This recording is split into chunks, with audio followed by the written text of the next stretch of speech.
Kunjungan warga yang berobat ke rumah sakit saban hari terus meningkat, namun peningkatan ini perlu adanya perhitungan presentasi angka kesakitan. Dikarenakan rumah sakit adalah fasilitas kesehatan tingkat lanjutan, maka kada bisa dilihat banyaknya warga yang berkunjung atau berobat hingga dinyatakan banyak warga yang sakit di kota Seribu Sungai ini.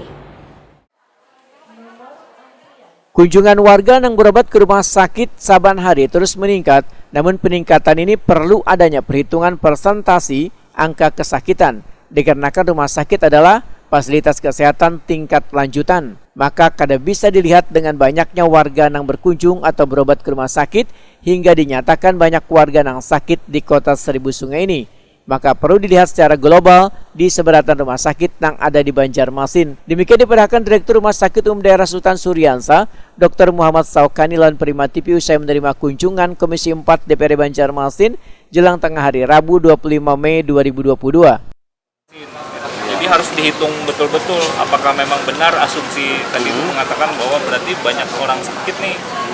Dan itu tidak bisa dihitung hanya melihat dari kunjungan rumah sakit Sultan Suryansa saja. Ada beberapa rumah sakit lain harus melihat secara keseluruhan di dalam area kota Banjarmasin, di Sultan Suryansa, Ulin, Ansari Saleh, Bayangkara dan semua rumah sakit swasta.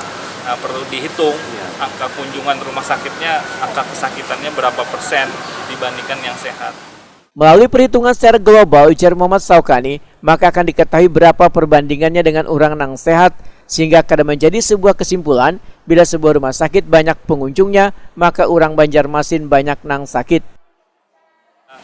Menjadi sebuah kesimpulan kalau misalkan kunjungan di Sultan Suryansa tinggi, berarti angka kesakitannya untuk di Banjarmasin tinggi, tidak menjadi sebuah kesimpulan. Muhammad Saukani menambahkan, banyak kunjungan bisa pula lantaran warga yang ingin mendapatkan perawatan secara rutin yang mengakibatkan mereka datang ke rumah sakit diantaranya penyakit kronis atau menahun, yaitu pasien kencing manis, stroke, hipertensi, yang harus dikontrol dengan baik agar kada terjadi komplikasi atau penyakitnya bertambah berat. Tujuannya untuk menghindari penyakit itu berkembang lebih parah. Ya, kita ambil contoh misalkan pasien diabetes, ya, pasien diabetes mellitus atau kencing manis yang memang dia harus rutin berobat ke rumah sakit, harus kontrol ke dokter, gitu.